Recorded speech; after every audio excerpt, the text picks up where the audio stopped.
Dear students, welcome back to our class 10th English literature short stories. Let's continue. So, take page number 79 of An Angel in Disguise by T.S. Arthur. So, third session. We remember what happened in the last class. So, all the people who assembled there for the burial of that old woman, they left as soon as the wagon carrying dead body left the place. So nobody was giving enough care for taking care of that bedridden child. So that was the last part we saw. So let's continue. Please take page number 79, last paragraph.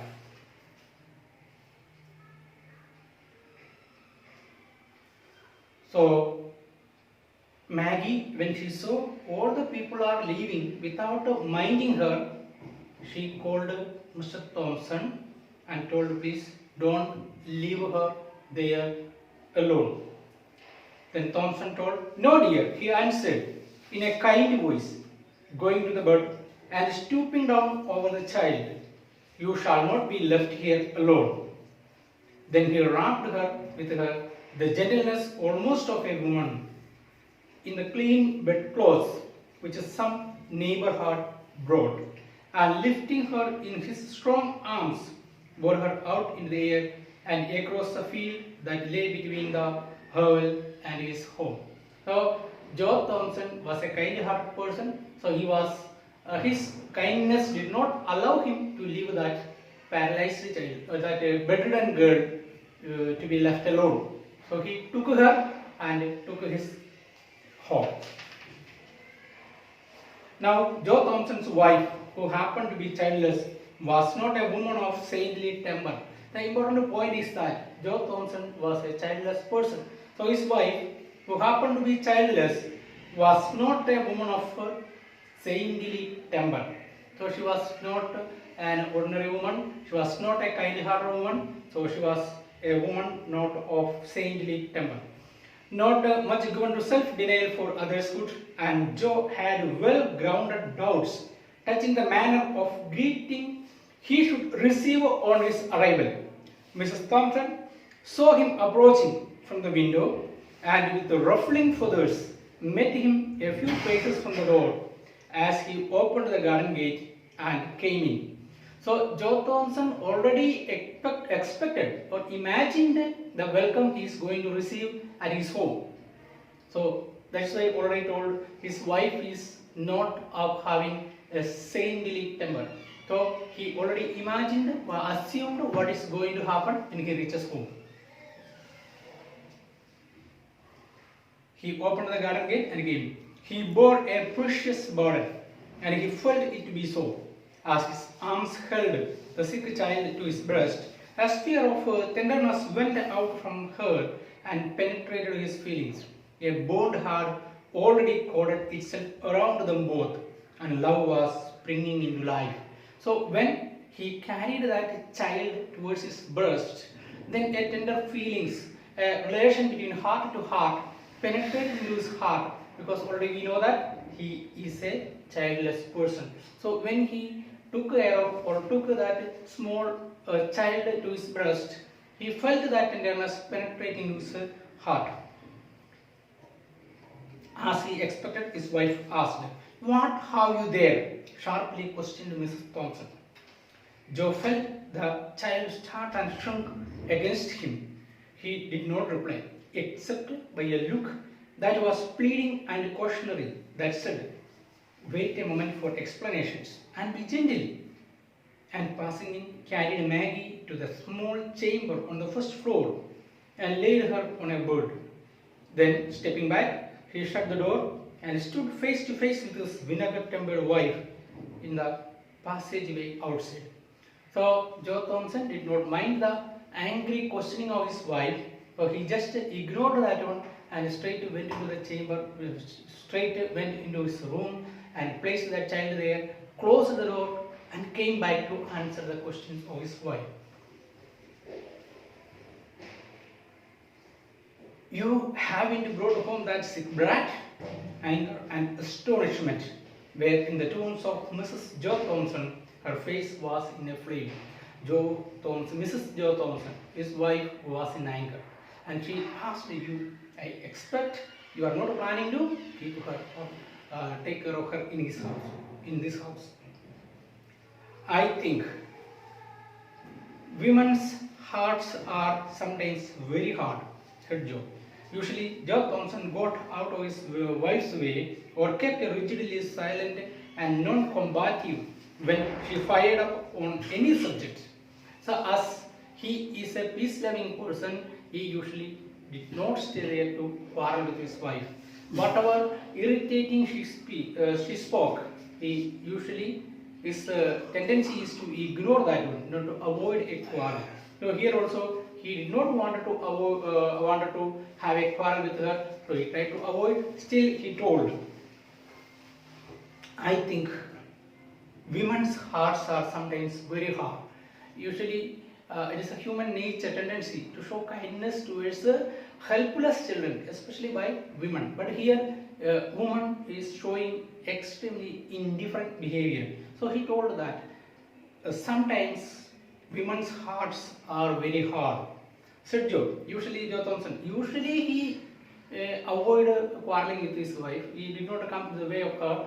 But now he has to speak on behalf of this child. It was with some surprise, therefore, that she now encountered a firmly set countenance. Firmly set countenance means a strong face. He was ready to face anything. So that even his wife was surprised to see this strange behavior of her husband. Countenance and resolute pair of eyes. Firm decision. Women's hearts are not half so hard as men. So she was not ready to give up. So she told, women's hearts are not that much hard as men's heart. Just so, by a quick intuition, intuition means to know something by using one's feeling rather than fact. So by that intuition, he knew that his resolute bearing had impressed his wife. So from that intuition, he understood his wife got impressed by this attitude, and he answered quickly and with a real indignation. Indignation means a feeling of anger. So with that angry feeling, he told that why he told women are sometimes so hard, so very hard. That is the reason he told that. Be that as it may, every woman at the funeral turned her eyes steadily from the sick child's face, and when the cart went off with her dead mother, hurried away and left her alone on that old hut with the sun not an hour in the sky. So he told the reason why he told women are sometimes very hard, because as soon as the cart with the dead body left the place, all women left the place without even minding the sick child. So this made Mr. Joe Thompson refer that women are sometimes very hard. So why Mr. Joe Thompson said like this? Because as soon as during the time of funeral, every woman turned her eyes steadily from the sick child face, and when the cart went off with her dead mother, they all hurried away. So he remarked like this: women are hard. Where were John and Kate? Asked Mrs. Thompson. Farmer Jones tossed John in his wagon and drove off. So John, as we already know, Farmer Jones took him and went away. Katie went home with Mrs. Ellis, but nobody wanted the poor sick one. Send her to the poorhouse was the cry. Everybody was telling that this girl to be sent to the poorhouse. So that was the reply of all who assembled there. Nobody wanted to take care of this child. Why didn't you let her go then? What did you bring her here for? Then she asked, then why you brought her here? So the answer for that question, she says that she can't walk to the poorhouse, said Joe. somebody's arms must carry her, and mine are strong enough for that task. So he told that this child cannot walk. Somebody should be carried her, and my arms are strong. So when he mentioned his arms are strong, there we can understand that his internal feelings towards that sick child, and he is willing to take care of her all throughout her life. So that was indirectly he mentioned when he said that my arms are strong. Then why didn't you keep on? Then why you stop? Why don't you take her? Why did you keep on? Why did you stop here? Demanded his wife. Then his wife asked him, why you stopped here? Take her to the poorhouse. Because I am not apt to go on fool's errand. See, I am not a person to do foolish work. It's a fool's errand if I stay to go to the poorhouse.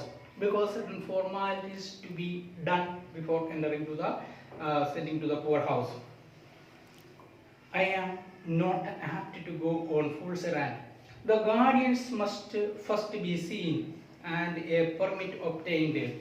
So these are the formalities to be fulfilled. First, the caretakers, the guardians to be met. He has to meet the guardians, and the next step is he has to get a permission to admit this child. So all of a sudden, if we go, it is not that much possible. So he told that I am not a person to go on a foolish errand. So what is the foolish errand here? The errand means a duty, work. The foolish work is that to take the child directly to the poorhouse without obtaining a permission and without meeting the guardians. So Joe Thompson is not ready to do that. So that his wife also accepted that. She also thought that it is correct. There was no gainsaying this. This is not this is a fact. We can't deny this. When will you see the guardians? Was asked with irrepressible impatience. So impatiently, his wife asked, when are you going to see the guardians?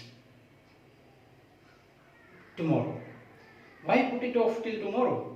Go on at once for the permit and get the whole thing off your hands tonight. Now itself you go and take this burden away from you.